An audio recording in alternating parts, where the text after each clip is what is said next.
70% of protein brands in Indian market are fake or mislabeled, adulterated.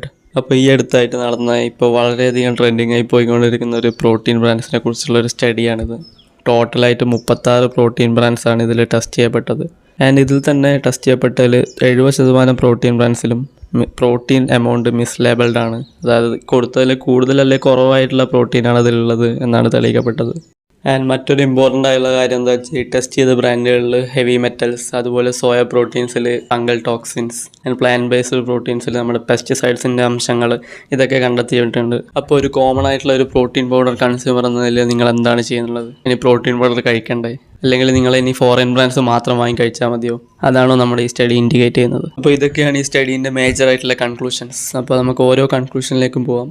And ഈ study എത്രത്തോളം ശരിയാണ് എന്ന് നമുക്ക് നോക്കാം. അപ്പോൾ ആദ്യം തന്നെ എനിക്ക് പറയാനുള്ള ഈ പ്രോട്ടീൻ മിസ് മാച്ചിനെ കുറിച്ചാണ്. നമുക്കറിയാം ഈ ഒരു സ്റ്റഡിയിൽ ചെയ്തിരിക്കുന്ന, അതായത് പ്രോട്ടീൻ കണ്ടന്റ് ഒരു ബ്രാൻഡിൽ എത്രയുണ്ടെന്ന് മനസ്സിലാക്കാൻ ചെയ്തിരിക്കുന്ന മെത്തേഡ് എന്താ വെച്ചാൽ നൈട്രജൻ ബേസ്ഡ് ടെസ്റ്റിംഗ് ആണ്. അതായത് ആ ഒരു പ്രോട്ടീൻ പൗഡറിൽ എത്രത്തോളം നൈട്രജൻ കണ്ടന്റ് ഉണ്ട്, അത് വെച്ചിട്ടാണ് അത്രയും പ്രോട്ടീൻ ഉണ്ടെന്ന് ഇതിലെ പറഞ്ഞിരിക്കുന്നത്. അപ്പം നമ്മൾ പ്രോട്ടീൻ കണ്ടന്റ് നോക്കാൻ വേണ്ടിയിട്ട് നൈട്രജൻ ബേസ്ഡ് ടെസ്റ്റ് ചെയ്യുമ്പോൾ തന്നെ അവർ തരുന്നൊരു ഡിസ്ക്ലെയിമർ ഉണ്ട്. അതായത് നമുക്ക് നൈട്രജൻ ബേസ്ഡ് ടെസ്റ്റ് ചെയ്യുമ്പം ഏകദേശം ഒരു 10% എറർ എപ്പോഴും വരാൻ ചാൻസ് ഉണ്ട്. ഫോർ എക്സാമ്പിൾ, ഇപ്പോൾ ഒരു 80% പ്രോട്ടീനാണ് ഒരു കമ്പനി അവകാശപ്പെടുന്നതെങ്കിൽ ചിലപ്പോൾ ടെസ്റ്റ് ചെയ്ത് കിട്ടുമ്പോൾ അത് 70-90 അടുത്തേക്കുള്ള റേഞ്ചിൽ വരെ പോവാം. അത് തെറ്റായ ഒരു റീഡിംഗ് ആണെന്ന് നമുക്ക് പറയാൻ പറ്റില്ല. അപ്പോൾ നമുക്ക് കുറച്ചുകൂടി ആക്യുറേറ്റ് ആയിട്ട് നമുക്കൊരു പ്രോട്ടീൻ പൗഡറിൻ്റെ പ്രോട്ടീൻ കണ്ടന്റ് മനസ്സിലാക്കാൻ പറ്റുമോ എന്ന് ചോദിച്ചാൽ അതിന് വേറൊരു വഴി കൂടിയുണ്ട്. അതാണ് നമ്മുടെ അമിനോ ആസിഡ് പ്രൊഫൈൽ ടെസ്റ്റിംഗ്. അതായത് എത്രത്തോളം അമിനോ ആസിഡ്സ് ആ പ്രോട്ടീൻ പൗഡറിൽ ഉണ്ട് എന്നത് വ്യത്യസ്തമായിട്ട് തന്നെ കണ്ടുപിടിച്ചിട്ട് ലേബൽ ചെയ്യുക. അധിക പ്രോട്ടീൻ പൗഡർ ബ്രാൻഡ്സ് അത് ചെയ്യുന്നുണ്ട്, നല്ല നല്ല ബ്രാൻഡ്സ്. അപ്പോൾ നൈട്രജൻ ബേസ് ചെയ്തിട്ടുള്ള ടെസ്റ്റാണ് ഈ സ്റ്റഡിയിൽ നടന്നിരിക്കുന്നത് നമുക്ക് മനസ്സിലാവും. അപ്പോൾ ആ ഒരു 10% എറർ നമ്മളിവിടെ വെച്ച് കൊടുത്താൽ ഏകദേശം ഈ ഒരു മിസ്ലേബിൾഡ് എന്ന് പറഞ്ഞ പ്രോട്ടീൻസിൽ ഒരുവിധം ഒക്കെ ഏകദേശം പറയുന്ന റേഞ്ചിൽ വരുന്നുണ്ട്. അതിൽ നമ്മൾ നോക്കിയാൽ സ്മോൾ മസിൽസ് പോലെ അത്രയും മോശമായ ബ്രാൻഡ്സ് മാത്രമാണ് പിന്നെയും ഫെയിൽ ആകുന്നത്. എൻ്റെ എനിക്ക് തോന്നുന്നു സപ്ലിമെൻസിനെ കുറിച്ച് കുറച്ചെങ്കിലും ബോധം അറിവുള്ള ആൾ ഈ സ്മോൾ മസിൽസ് പോലത്തെ ബ്രാൻഡൊന്നും ഒരിക്കലും വാങ്ങാൻ പോകുന്നില്ല. ഇനി അടുത്തതാണ് ഹെവി മെറ്റൽസ്. പല ഹെവി മെറ്റൽസും ഈ പ്രോട്ടീൻ പൗഡർ ബ്രാൻഡ്സിൽ റിജക്ട് ചെയ്തിട്ടുണ്ട്. അപ്പോൾ ഇതിനെക്കുറിച്ച് എന്താണ് കാര്യങ്ങൾ? ഹെവി മെറ്റൽസിനെ കുറിച്ച് പറയാനാണെങ്കിൽ നിങ്ങൾ കഴിക്കുന്ന എല്ലാ ഫുഡിലും, അതുപോലെ തന്നെ നിങ്ങൾ കഴിക്കുന്ന വാട്ടറിൽ കൂടെ ഈ ഹെവി മെറ്റൽസ് കണ്ടാമിനേറ്റഡ് ആണ്. എന്നാൽ വളരെ ചെറിയ ലെവലിൽ മാത്രമായിരിക്കും അത് നമ്മളെ എഫക്റ്റ് ചെയ്യാനുള്ള അത്രത്തോളം ഇല്ല. സോ അതുകൊണ്ട് നമുക്ക് വലിയ രീതിയിലൊന്നും അത് ഇമ്പാക്റ്റ് ഉണ്ടാക്കാൻ പോകുന്നില്ല. പിന്നെ ഈ കണ്ടാമിനേഷൻസ് ഒക്കെ FSSAIയുടെ ലിമിറ്റ്സിൻ്റെ ഉള്ളിൽ വരുന്നതാണ്. സോ ഓൾമോസ്റ്റ് ഇതൊക്കെ സേഫ് ആണെന്ന് തന്നെ നമുക്ക് പറയാം.